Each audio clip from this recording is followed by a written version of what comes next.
So now, when we get into seventh chords, okay, if you look up a seventh chord scale chart, you're going to see something like this. So all of the initial degrees from the major key chart are the same, but you have a few different things, okay? You have major sevens, minor sevens, a dominant 7 over the 5. I kind of put a box around it. We'll talk about that in a bit. And then you have like this half diminished 7, or this minor 7 flat 5. And it's like, what in the world does all that mean, and why, and how can we remember, how can we remember what type of 7th chord to play when we're playing a chord progression? Okay, so what we do here is just like we built triads off of each one of these scale degrees. Okay, we're building with thirds. All we're going to do is just add one more third on there. Remember, we're going to stay in the key of C major, so we're always going to be playing white keys and play every other note. So this chord here is a C major 7 chord. A major 7 chord, okay? Notice I have a C here and I have a C up here. A major 7 chord, the 7th is just 1/2 step down from the root of the chord. Okay? So we have a major chord on the bottom and a major 7 which is only a 1/2 step down from the root of the chord. Okay? If I move this pattern up and start on our 2, which is minor, okay, I've got our same minor triad on the bottom, and then I added that minor third up top. Now notice the root of our chord is D here. Our 7th is actually 2/2 steps down from the root of our chord. When we were on C, E, G, B, we were only 1/2 step down, because that's a major 7. But when we're up playing a minor chord, we're on a minor 7, which is 2/2 steps down from the root of the chord. We're going to continue that. 2 is minor, 3 is minor, same thing. Okay, we know our root is E.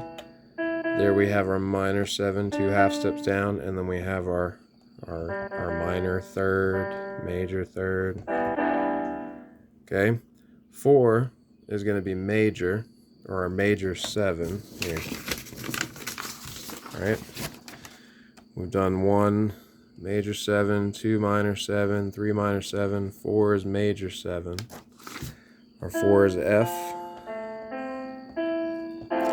Now, just like we had a C major 7 for our 1, that 7 is a 1/2 step down from the root of the chord, which is where a major 7 should be.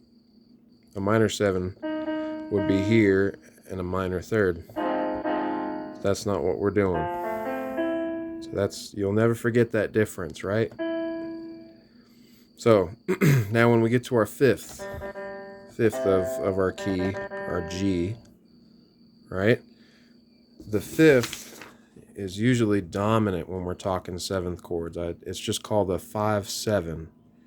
Instead of saying major 7, we just call it a 7, okay? And what that means is, let's build, remember we got to play all white keys.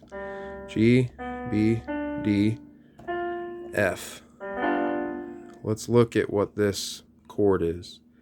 We have a chord with a major third here and a minor third here, so we have a major G chord on the bottom. And then when we add that 7th on, it's a different pattern, because the root of our chord's G, we're 2/2 steps down. But remember, in all of our other major 7s, our 1 chord, we're only a 1/2 step down. Same thing with our major 4. We're only a 1/2 step down. But for some reason, When we get to that 5, it likes to be a dominant or a flat 7 over a major chord. Okay?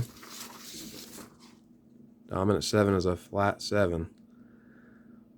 Right there, just the triangle. Next, we're going right back up to a minor 7, which we played before. So our A is our relative minor. Okay, we have a minor chord. That 7 is a minor 7 because it's 2 half steps down. Okay, now for our last degree, which is usually our diminished chord, our B diminished, with the minor third and a minor third. Okay, if we want to add a 7 on there, the root of this chord is a B, which is 2 half steps down, kind of like we have a minor 7 up top, but it's on top of this diminished chord. Okay, so we have a minor 7 chord, but yet the 5 is also flattened, and that's why they call it the half diminished or the minor 7 flat 5.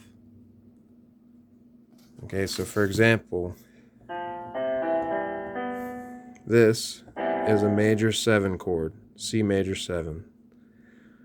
Okay, if I just play another major 7 chord with a major triad on the bottom, and that 7th's just a half step down from the root of that chord, but I try and do that over my 2 chord, if I try and play a capital 2 here, right, or a, I'm sorry, a capital, Roman numeral capital 2, major chord on the bottom, and a major third on top, it'd be like, or a major 7 on top. That's a D major 7 chord. That's out of key because we're playing 2 black notes. Makes sense? So that 7, when referring to 7th chords, is a diminished chord on the bottom and a minor 7 up top. Now, one diminished 7 chord that's not on either of these charts is a fully diminished 7 chord.